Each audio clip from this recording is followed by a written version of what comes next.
Hi hi. ഞാൻ ഇന്ന് സംസാരിക്കാൻ പോകുന്നത് ഡോക്ട്രിൻ ഓഫ് കളറബിൾ ലെജിസ്ലേഷൻ എന്നാണ്. Okay, doctrine of colourable legislation ഒരു ബാക്ക് സ്റ്റോറി വെച്ചിട്ടാണ് ഞാനത് സംസാരിക്കാൻ പോകുന്നത്. ആക്ച്വലി ഇത് 90s 70s ആ സമയത്ത് നടക്കുന്ന ഒരു സ്റ്റോറിയാണ്. ഓക്കെ, അപ്പോൾ ഇപ്പോഴത്തെ മീഡിയ എത്ര ആക്റ്റീവാണോ എന്ന് നമുക്കറിയാം. എത്രത്തോളം മീഡിയ ഒരു ഗവൺമെൻറ്റിന് മേലെ പ്രഷർ കൊടുക്കുന്നുണ്ടെന്നുള്ള കാര്യം നമുക്കറിയാം. Every day they put in lot of pressure on the government. And you are doing this, you are not doing this എന്ന രീതിയിൽ പ്രഷർ കൊടുത്തിട്ടുണ്ടായിരുന്നു. ഇതുപോലെയാണ് 90s 70s ന്യൂസ് പേപ്പേഴ്സ്. ആ സമയത്ത് ഏറ്റവും സ്ട്രോങ്സ്റ്റ് ആയിട്ടുള്ളൊരു ഗവൺമെൻറ്റിനെ ഓപ്പോസ് ചെയ്യുന്ന ഒരു അതോറിറ്റി എന്താണെന്ന് ചോദിച്ചാൽ ന്യൂസ് പേപ്പേഴ്സാണ്. They put lot of pressure in the governments. അപ്പോൾ അതുകൊണ്ട് തന്നെ ഒരു government doesn't like too much news papers. ആ സമയത്ത് ന്യൂസ് പേഴ്സിന് വലിയ താല്പര്യമൊന്നുമില്ല അവർക്ക്. കാരണം പ്രൈം മിനിസ്റ്റേഴ്സൊക്കെ വെരി അണ്ടർ ദ അവരെടുക്കുന്ന ഏതൊരു ഇതിനെയും ഒരു ലേഖനത്തിലൂടെ ഇവർ ചോദ്യം ചെയ്യപ്പെടും. ഭയങ്കര പ്രഷർ ചെയ്യും. ഒരു പക്ഷേ ഒരു കോമൺ പീപ്പിൾസിനെ ഗവൺമെൻറ്റിൻ്റെ ആക്ഷൻസിനെ കുറിച്ച് അപ്പോൾ അറിയാൻ പറ്റുന്നത് ന്യൂസ് പേപ്പേഴ്സിൽ കൂടിയാണ്. ഇന്ന് നമ്മൾ മീഡിയയിൽ കൂടിയും സോഷ്യൽ മീഡിയയിൽ കൂടിയും ന്യൂസിൽ കൂടിയൊക്കെ അറിയുന്ന ഒരു കാര്യം അന്ന് നമുക്ക് അറിയാൻ പറ്റുന്നത് ഒരു ന്യൂസ് പേപ്പറിലൂടെയാണ്. അപ്പോൾ എന്താണ് ഗവൺമെൻറ് ചെയ്യണത്, എന്താണ് ഗവൺമെൻറ്റിൻ്റെ ആക്ഷൻ, എന്താണ് ഗവൺമെൻറ് ചെയ്യുന്നതിൻ്റെ അർത്ഥം എന്നുള്ള രീതിയിലൊക്കെ കാര്യങ്ങൾ അറിയുന്നത് ന്യൂസ് പേപ്പേഴ്സിലാണ്. അപ്പോൾ ഒരു ന്യൂസ് പേപ്പറിലൂടെ നമുക്കൊരു ഗവൺമെൻറ്റിനെ മോശമായിട്ടും കൺസിഡർ ചെയ്യാം, അല്ലെങ്കിൽ ഈവൻ ഒരു ഗവൺമെൻറ് മോശമായി ചെയ്യണമെങ്കിൽ അത് നമ്മൾ അറിയുന്നത് ന്യൂസ് പേപ്പറിൽ കൂടെ തന്നെ ആയിരിക്കും. നന്നായി ചെയ്യണമെങ്കിൽ ഇത് അറിയാം. അപ്പോൾ ന്യൂസ് പേപ്പറിന് അത്രയും ഇൻഫ്ലുവൻസ് ഉണ്ടായിരുന്നു ജനങ്ങൾക്കിടയിൽ, അങ്ങനെ ഒരു കോമൺ പീപ്പിൾസിൻ്റെ ഇടയിൽ അത്രയും ഇൻഫ്ലുവൻസ് ഉണ്ടായിരുന്നു. അപ്പോൾ പലപ്പോഴും പ്രൈം മിനിസ്റ്റേഴ്സ് ആണെങ്കിൽ ശരി, അല്ലെങ്കിൽ ഗവൺമെൻറ് ആണെങ്കിൽ ശരി, dozen like too much news papers. ഇപ്പം 90s 70s ഒക്കെ പറഞ്ഞു കഴിഞ്ഞാൽ ഇന്ത്യയിൽ അത്രയും പൊളിറ്റിക്കലായിട്ടുള്ള പ്രശ്നങ്ങളുള്ള നടക്കുന്ന ഒരു സിറ്റുവേഷനാണ്. പല തരത്തിലുള്ള ഇഷ്യൂസ് നടന്നുകൊണ്ടിരിക്കുമ്പോൾ അപ്പോൾ ഈ ന്യൂസ് പേപ്പറിന് അത്രയും ഇമ്പോർട്ടൻസ് ഉണ്ട്. കാരണം അവരാണ് അവിടെ ജനങ്ങളിലേക്ക് ഇൻഫർമേഷൻ എത്തിച്ചു കൊടുക്കുന്നത്. ഇങ്ങനെയാണ് സംഭവിക്കുന്നത്. അപ്പോൾ ഗവൺമെൻറ് അണ്ടർ ദ പ്രഷർ ആണ്. അപ്പോൾ automatically government not liking newspaper that much ആ സമയത്ത്. അപ്പോൾ they want to control the newspaper. Okay, അവർക്ക് ന്യൂസ് പേപ്പറിനെ കൺട്രോൾ ചെയ്യണം, അല്ലെങ്കിൽ ആ ഒരു അതോറിറ്റിയെ കൺട്രോൾ ചെയ്യണം. No, you can do that എന്ന ലെവലിലേക്ക് വരണം. പക്ഷേ ഇറ്റ്സ് നോട്ട് അലൗഡ് ആൾസോ. അതിന് ന്യൂസ് പേപ്പേഴ്സിന് അവരുടെ ഫ്രീഡം ഉണ്ട്. ആർട്ടിക്കിൾ 19(1) പ്രകാരം ഫ്രീഡം ഓഫ് സ്പീച്ച് ആൻഡ് എക്സ്പ്രഷനിൽ ന്യൂസ് പേപ്പറും കവേർഡാണ്. ഓക്കെ, അപ്പോൾ അവർക്ക് പൂർണ്ണമായി ഫ്രീഡം ഉണ്ട് അത് ചെയ്യാനുള്ളത്. ഓക്കെ, അപ്പോൾ പക്ഷേ ഗവൺമെൻറ് നോട്ട് ലൈക്ക് ദാറ്റ്.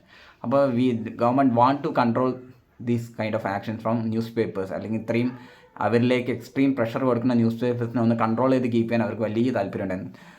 അതിന് വലിയ വഴിയൊന്നും അങ്ങനെ ആ സമയത്ത് ഭയങ്കര ഒരുപാട് പൊളിറ്റിക്കൽ ഇഷ്യൂസ് നടക്കുന്നതുകൊണ്ട് തന്നെ every day putting lot of pressure on the government. അപ്പോൾ ദേ നീഡ് സം പ്ലാൻ. ഡയറക്റ്റായിട്ട് അത് പറ്റില്ല. കാരണം directly you are not allowed. Directly നമ്മൾ ഒരു ഗവൺമെൻറ് ന്യൂസ് പേപ്പറിൻ്റെ മേലെ റെസ്ട്രിക്ഷൻ വെച്ച് കഴിഞ്ഞാൽ അത് ഫണ്ടമെൻ്റൽ റൈറ്റ്സിൻ്റെ വയലേഷൻ ആയിട്ട് വരും. സുപ്രീം കോടതി അതിൽ ഇടപെടും. ഓട്ടോമാറ്റിക്കലി നല്ല പണി കിട്ടും. ഓക്കെ, അപ്പോൾ ദേ കാണ്ട് ഇൻവോൾവ് ഡയറക്റ്റ്ലി, അല്ലെങ്കിൽ അവരെ ഡയറക്റ്റായി ബാൻ ചെയ്യാനോ റെസ്ട്രിക്റ്റ് ചെയ്യാനുള്ള റൈറ്റ്സ് ഗവൺമെൻറ്റിനില്ല. അപ്പോൾ government coming with a new plan, പുതിയൊരു പ്ലാനാണ് അവർ വരുന്നത്. ആക്ച്വലി ആ സമയത്താണ് ഇന്ത്യയിൽ ഒരുപാട് യുദ്ധങ്ങൾ നടന്ന് ഇന്ത്യ വളരെ ഫിനാൻഷ്യൽ സിസ്റ്റം ഇന്ത്യ ഭയങ്കരമായിട്ട് വീക്ക് ആയിക്കൊണ്ടിരിക്കുകയാണ്. ഓക്കെ, അപ്പോൾ ഓട്ടോമാറ്റിക്കലി ഇന്ത്യൻ ആ സമയത്ത് പ്രൈം മിനിസ്റ്ററും ആൻഡ് ദെയർ അവൻ്റെ ക്യാബിനറ്റിലുള്ള മിനിസ്റ്റേഴ്സും തമ്മിലുള്ള ഡിസ്കഷന് ശേഷം, അവൻ്റെ ലോ അഡ്വൈസ് ചെയ്യുന്ന വ്യക്തികളിന് ശേഷം they coming with a new idea. That is India ആ സമയത്ത് ഒരുപാട് വാർ ഫേസ് ചെയ്യുന്നതിന് ശേഷം ഇന്ത്യ ബിക്കമിങ് ഫിനാൻഷ്യലി ഭയങ്കര വീക്കായി മാറുകയാണ്. ഇന്ത്യയുടെ ഫോറിൻ എക്സ്ചേഞ്ച് ഭയങ്കര വീക്കായി മാറുകയാണ്. ഓക്കെ, അതായത് ഫോറിൻ ട്രാൻസാക്ഷനിൽ വരുന്ന ഇന്ത്യയുടെ എബിലിറ്റി വീക്കായി പോവാണ്. ഈ ന്യൂസ് പേപ്പർ ആ സമയത്ത് പ്രിൻറ്റ് ചെയ്യാൻ വേണ്ടി യൂസ് ചെയ്യുന്ന പേപ്പേഴ്സ് ആണെന്ന് തോന്നുന്നുണ്ട്. ആ പേപ്പേഴ്സ് മോസ്റ്റ്ലി ഇമ്പോർട്ടഡ് ആയിരുന്നു. ഓക്കെ, അതിന് ഇമ്പോർട്ട് ചെയ്യപ്പെടുന്ന ഒരു സാധനമാണ്. ഓക്കെ, എല്ലാവർക്കും അറിയാം നമ്മുടെ നാഷണലിൽ എക്സ്പോർട്ട് കൂടുമ്പോഴാണ് നമ്മുടെ ഫോറിൻ എക്സ്ചേഞ്ച് സ്ട്രോങ് ആകുക. ഇമ്പോർട്ട് കൂടുമ്പോൾ ഫോറിൻ എക്സ്ചേഞ്ച് വീക്കാവും ചെയ്യും. അപ്പോൾ ദേ ആർ ടെല്ലിങ് ദാറ്റ് നമ്മൾ കുറേ കാലമായിട്ട് കുറേ വാർസ് ഫേസ് ചെയ്തു. ഇന്ത്യ പാക് വാർ, ഇന്ത്യ ചൈന വാർ, അതുപോലെയുള്ള വാർസ് ഇന്ത്യ ഫേസ് ചെയ്തു. അതുകൊണ്ട് തന്നെ ഇന്ത്യൻ ഫോറിൻ എക്സ്ചേഞ്ച് വളരെ വീക്കാണ്. ഇന്ത്യക്ക് ഇനി ഇമ്പോർട്ട് അഫോർഡബിൾ അല്ല. ഇന്ത്യ ഇനി ഇമ്പോർട്ട് ചെയ്ത് തന്നെ it will definitely going to affect foreign എക്സ്ചേഞ്ചിനെ അഫക്റ്റ് ചെയ്യും. അതുകൊണ്ട് നമ്മൾ ഇമ്പോർട്ടിനെ കൺട്രോൾ ചെയ്യാൻ പോവുകയാണ് ആ ഒരു കാരണം വെച്ച്.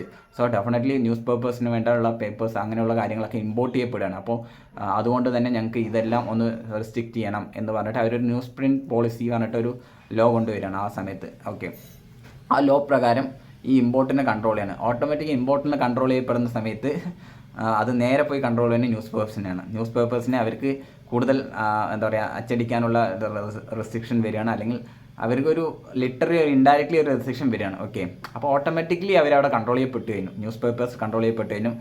And that done in the most legal way, അല്ലെങ്കിൽ ലീഗൽ വേയിലാണെന്ന് ഫീൽ ചെയ്യിപ്പിക്കുന്ന രീതിയിൽ അത് ചെയ്തു. അങ്ങനെ ഇന്ത്യയിൽ വിവരമുള്ള പീപ്പിൾസ് രണ്ട് സൈഡിലുണ്ട്. എപ്പോഴും ഹീറോ സൈഡിലുണ്ടാകും, വില്ലൻ സൈഡിലും ഉണ്ടാകും. What ever Hoover villain Hoover hero. പക്ഷേ ഇതിനെ ഓപ്പോസ് ചെയ്തിട്ട് സുപ്രീം കോടതിയിൽ ഒരു കേസ് പോവാണ്.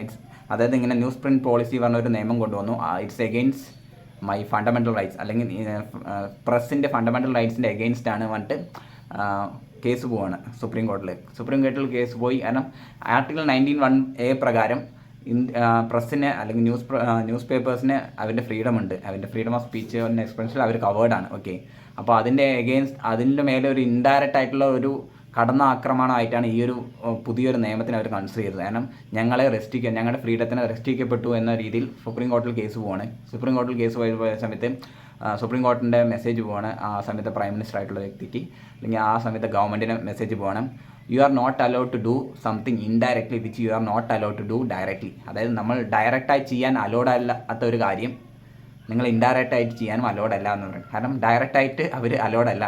19(1)A അതായത് ഫ്രീഡം ഓഫ് സ്പീച്ച് എന്നുള്ളത് തൊടാൻ എക്സ്പ്രഷനിൽ അലൗഡ് ആയിട്ടുള്ള കുറച്ച് ലിമിറ്റേഷൻസ് ഉണ്ട്, അതിൽ മാത്രമേ നമുക്ക് തൊടാൻ പറ്റുള്ളൂ. ഓക്കെ, അതല്ലാത്ത ഒരു കാര്യങ്ങൾ നിങ്ങൾ തൊടാൻ അലൗഡ് അല്ല. പക്ഷേ നിങ്ങൾ ഇൻഡയറക്ട്ലി അവൻ്റെ 19(1)A പോയി കഴിയിട്ടു ഇറ്റ്സ് നോട്ട് അലൗഡ്. സോ ആ ന്യൂസ് പ്രിൻറ്റ് പോളിസി എന്നുള്ള ആക്ട് ഇറ്റ്സ് വാലിഡ് അല്ല, it's void, you have to cancel എന്ന ലെവലാണ്.